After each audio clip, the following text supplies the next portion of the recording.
Hey guys, I'm Thomas and this is your very first piano lesson.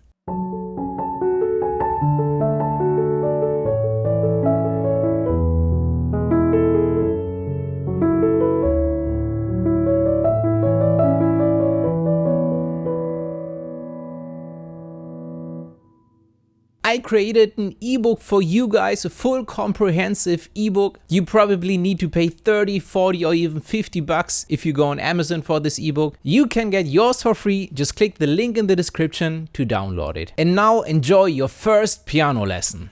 First, let's talk about the piano itself. My piano here has 88 keys, and this is a full-size piano. Well, you can't see all the 88 keys right now, and that's fine because many piano, or maybe you have a keyboard, that's also totally fine as well, have a smaller keyboard. So sometimes they have 64 keys, sometimes they have 72 keys.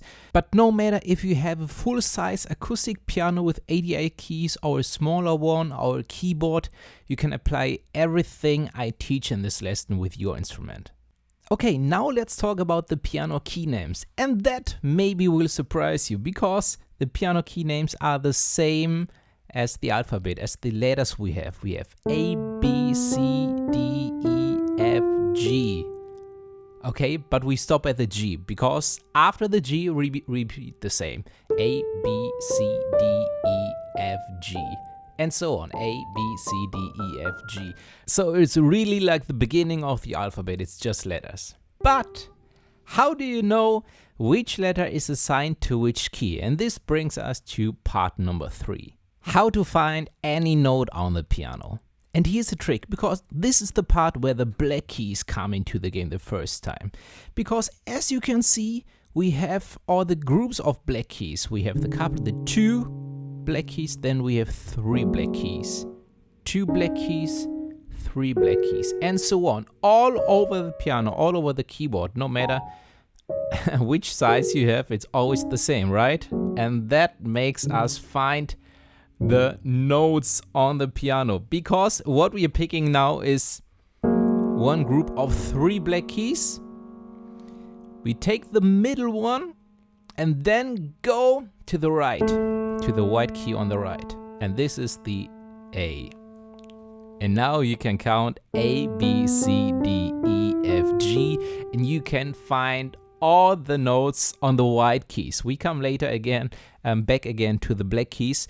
Yeah, but now you know how to find all this, and try this together with me again, please. Find another part of 3 notes. Black notes, 3 black keys, sorry. Take the middle one, go to the right, and which one is it? The A, correct. This is A. So, and then we count together. You can do this with a pointer first. A, B, C, D, E, F, G. And then you can go on. A, B, C, D. Yeah, okay. I go very high, but you can also start here. Yeah, no matter where you start, it's always the same. A, B, C, D, E, F, G. So as you can see, it's not too hard to find the notes, but maybe you say, hey Thomas, but this takes a long time. Do I always have to count and to find this? And so take the 3 black notes, go to the middle one, then to the right. And for example, when I wanted to play an E, do I always have to do this whole process? Like A, B, C, D, E. Now I find the E. Yeah, so that makes it very, very long to play a song. Yeah. You're right at this point, but the good news is you will be surprised how fast this will go in the next days, in the next weeks. Of course, the longer you play, the longer you practice, the faster it goes, and then it will go super fast like that. You know, this is an E, this is an F, this is an B, G, D, B, A, C, and so on. You will be super fast, and not only with one finger, you will be also able to play G, C, F, D, C, G sharp. Oh, what about the black keys? This is what we are talking about next. But again, you will be surprised how fast you will be able to make progress when you continue practicing. And I have a lot of lessons that will guide you through all this process. So again, check the link in the description box below for my free email training. This is my blueprint where you get the lessons step by step, very easy to follow with the exercises you need to make this great progress. And by the way, it's so much fun as well. Okay, next part. So what about the black keys? Before we talk about the black keys, we have to know that every note has a sharp and has a flat. So when I go to the A, so 3 black keys, the middle one I go to the right, this is the A. When I go to the A, we have a flat, and this is the one on the left. And here's a very important rule. Let's go with the finger deeper into the key where I'm between the black keys, because here the next on the left is the white key. We need to go deeper with the finger in the piano, so in the key. So on the left side now we have a black key, and this is the flat. This is called A flat. Okay, let's go back to the A. When I go to the right, I have the A sharp. So, and this is where how we discover the name of the black keys. So I go to the A, to the left is the A flat, back to the A, to the right is the A sharp. Let's try another note. Let's try the D. So when this is A, B, C, D. Okay, let's go deep into the piano. So on the left, the next note on the left, this is the D flat. Go back to the D, the next to the right. Which one is this? D sharp, correct. Perfect. So this is how we can get to know the names of the black keys. But maybe you say, hey, but Thomas, what about with the G? I go deeper into the piano. I go to the right. Isn't this G sharp? Yes, correct, this is G sharp.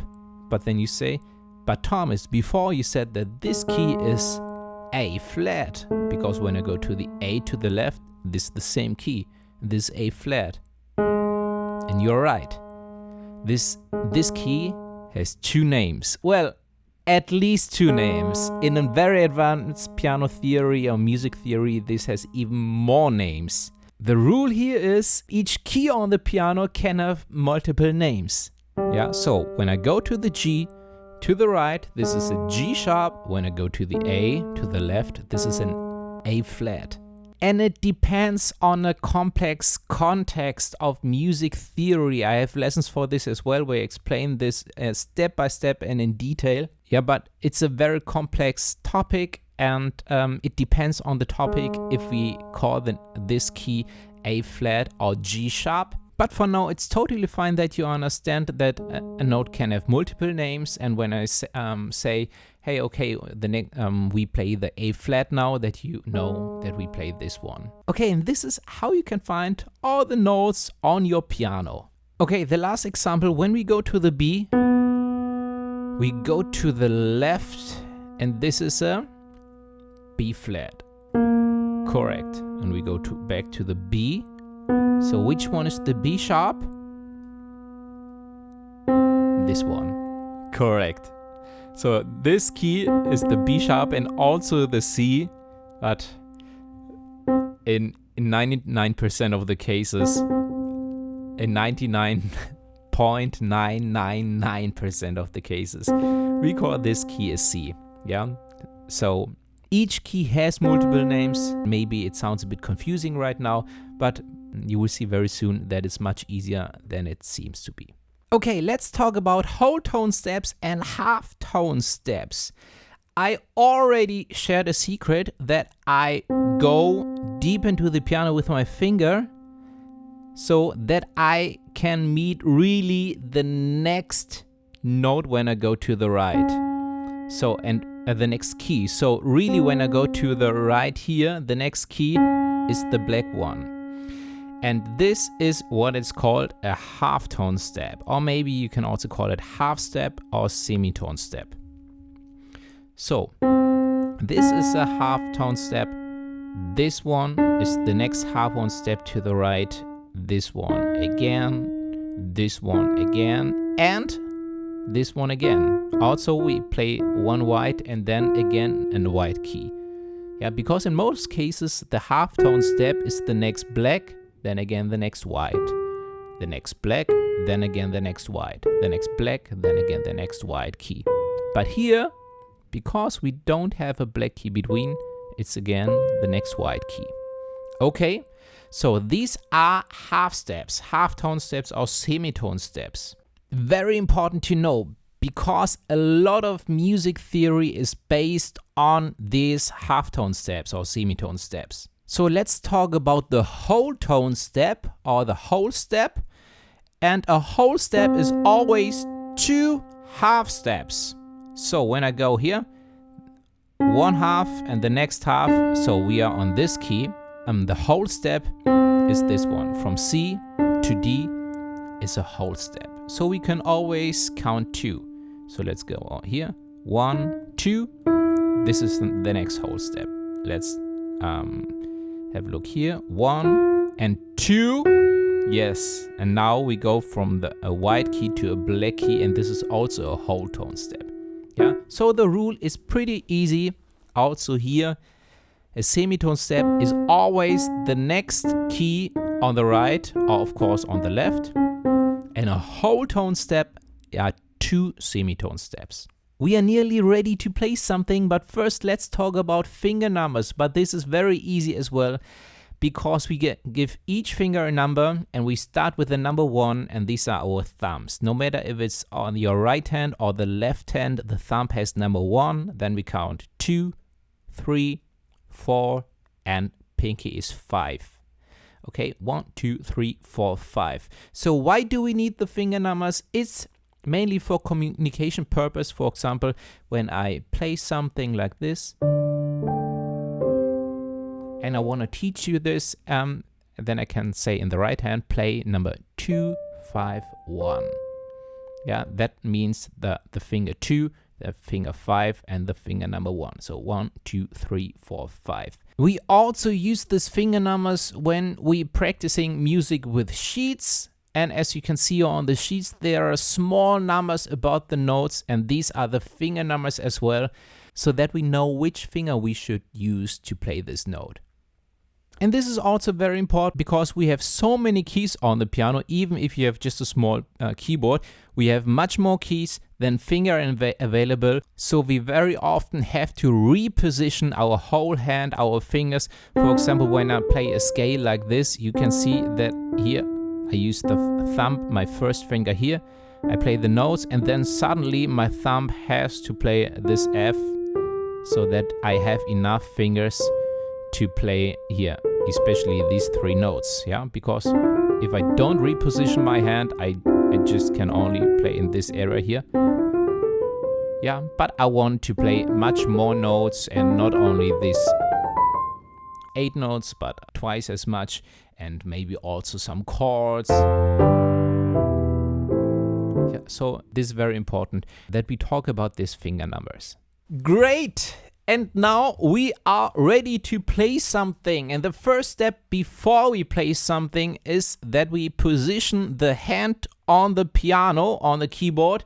And the way you should do this is, imagine you have an apple, in your hand, or maybe a tennis ball or something like that. So that you hold it like this.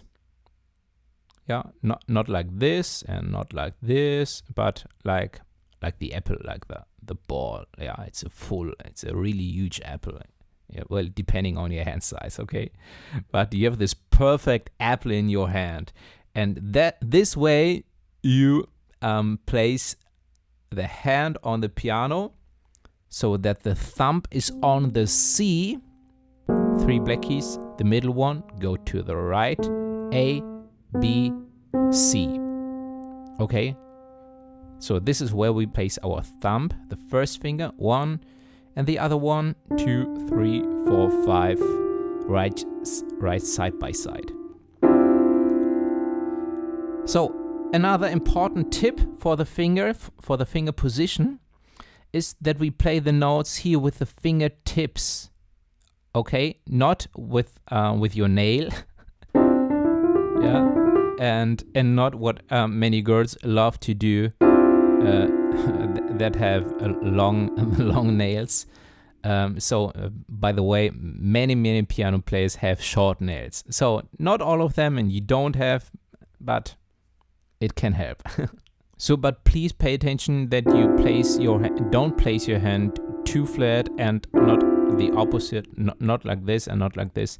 It should be with the fingertips, yeah? Really the top of the finger should place the hand. If you have long nails, try to adjust it. You need to find the position, but don't do this one. So this can happen at the very beginning, that your finger looks like this on the piano. And a lot of piano students are doing this, but this is something you should try to avoid because it steals a lot of energy while playing a note. Okay, now that you placed your hand on the piano, let's play the first note with the first finger, the C. Skip the next one. We don't play the D, we play the next one. This is the E with the third finger, with the middle finger. The next one we skip it, this is the F. And then the next one is the G. And we play all notes together. And this is a challenge. This is the first challenge. But here are some tricks for this challenge. Because the challenge is to play all notes really together and in the same volume. So not like this, and not like this, and not like, and not there. Yeah, it should be really clean. This is a very important part, because what's very important for me with all my teaching lessons is that you make really nice music. For example, you can play this song like, yeah, these are maybe the right notes, but it doesn't sound nice. It doesn't sound like this.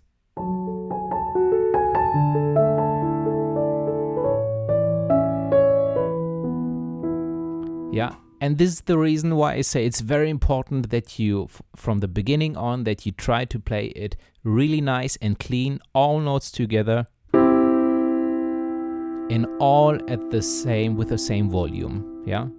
And this can be a challenge. For example, the pinky can go like this, and it's very hard to control, and maybe the thumb is much too loud, and then yeah. So, but what you should do now is repeat this 100 times. Yeah, maybe 50 times, maybe 30 times, but at least 30 times that you play just this C chord.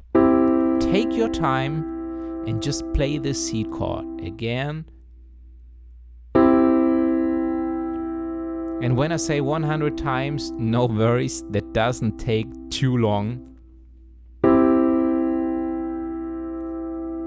Because it's getting easier and faster and faster. And by the way, practicing is nothing else than repeating something again and again and try to make it better from time to time. So, and if you don't make it perfect at the very beginning, that's totally fine. That's normal. Yeah, I started with the pinky like here, and my ring finger was here, and this one was like this, and then I didn't know how to play this. Hey, that's how it starts. Yeah, and repetition of some exercise is the key to success. Yeah, take your time. I am so sure that you will make it to play the chord very nice. All notes together. All at the same volume.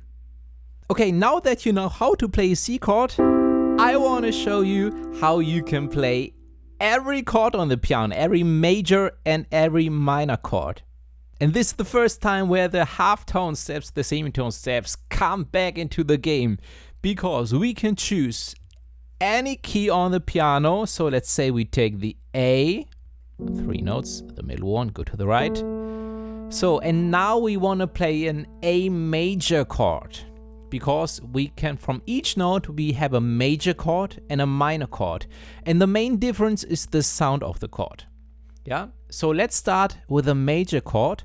And from the major chord, we start by counting 1, 2, 3, 4 halftone steps, and then 1, 2, 3. So, and this is an A major chord. And if you want to, you can practice this chord now as well by repeating it and try that you play it very nice and clean.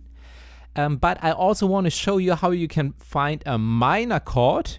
And here it's exactly the opposite, because we start the same, A, but now we start with 3 halftone steps, 1, 2, 3, and then 4, 1, 2, 3, 4. And this is an A minor chord. And as you can hear, the character of this minor chord is different than the major chord. The major chord is awakened, it's happy, it's dominant, and the minor chord is kind of sad, thoughtful, it has another character. Yeah, maybe you can find your own words. Let me know in the comments below, how would you describe a minor chord, the sound of a minor chord. I play an advanced version of it.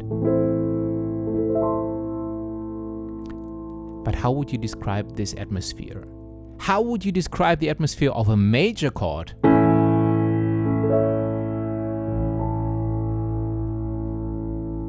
Yeah, it's different.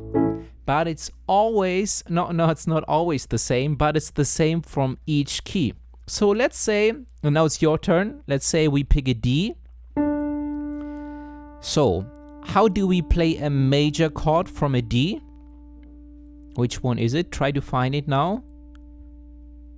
Okay, yes, there. I help you. 1, 2, 3, 4. You're with a major chord, first the 4 and then 3. 1, 2, 3. So this is a D major chord. So now the minor chord. You can pause the video if you want to try to find it first by yourself.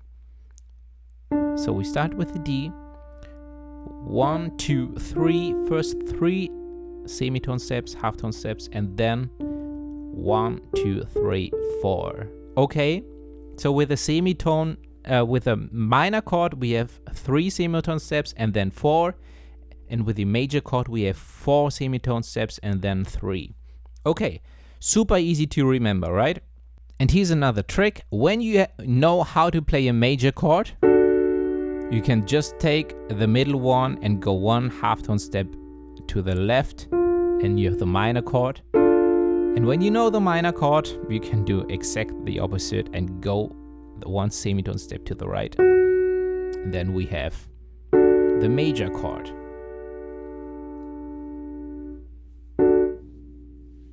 So, what is a chord? A chord is a combination of 3 notes or more. Yeah? This is a chord, this is a chord, this is a chord. These are 4 notes. Again 4. This is a chord as well. So we have different kinds of chord, but the main difference between chords is that we have major and minor chords. These are the 2 chord types we have, major and minor. And all the other chords are just variations of these 2 chord types. And the difference of these chord types is how they sound. Yeah, how a major chord sounds and how a minor chord sounds. The main character, because there's a huge difference in the main character between these 2 chord types. Let me share another trick about chords with you, because chords are so important. Chords are the basic of all music. Well, of all music with melodies. For example, when we play a song like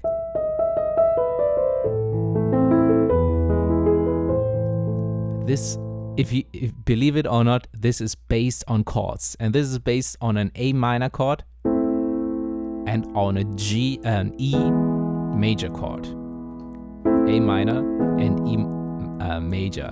And let me show you what you can make with when you know that this is based on chords. It's much easier to remember this piece here, Für Elise by Beethoven. It's much faster to learn this piece, and it's great to understand how this piece is made, because this you can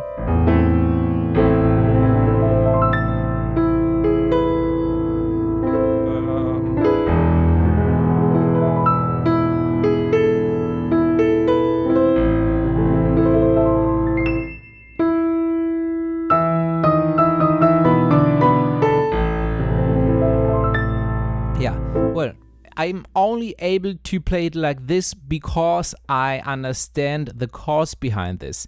And this is why chords are so important. All the music is really based on chords. And if you understand the theory behind this, playing the piano is 10 times, maybe 100 times much more fun.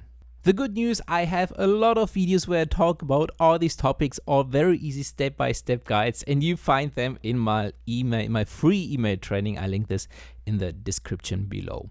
Okay, but maybe you ask, okay, hey Thomas, when you played this whole thing with Für Elise, you played much more than a chord. But the answer is no, I didn't play more, because the A minor chord, so let's go to the A, 1, 2, 3, semitone steps, 1, 2, 3, 4, so this is the A minor chord. The A minor chord is not only here, because we already know that we have the scale A, B, C, D, E, F, G, and then we start with the A again, and that means I can play this A here again, I can play this C here again, I can play this E here again, and so on.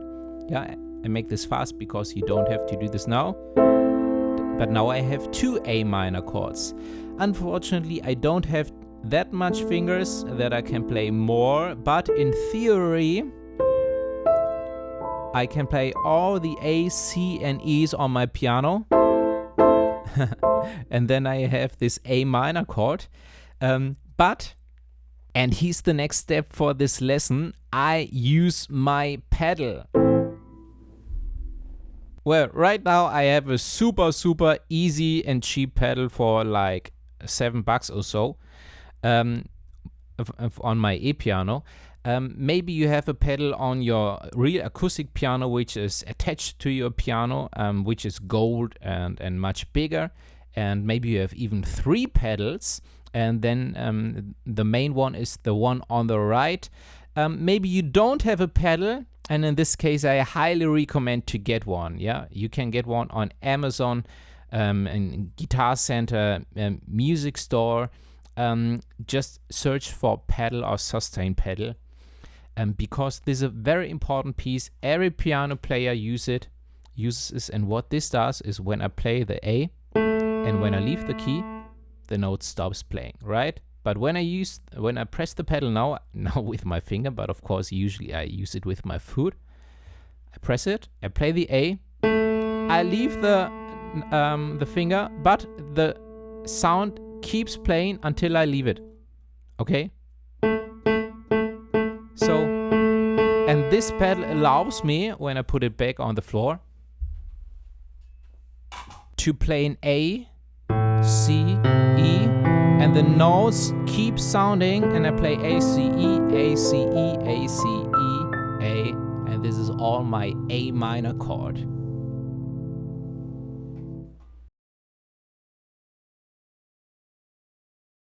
You can make great things with chords. There's so much to discover. First, let's talk about the 4 main important chords, and you can play so many songs just with these 4 chords. And this is also what we're gonna do. You can do this immediately. Just click on the video right here, and this is your second piano lesson. This is where all the fun starts. We start immediately playing beautiful songs, beautiful piano pieces. So if you haven't yet, get your free email training. Thank you so much that you're here. I can't wait to see you in the next lesson. So click here and see you there.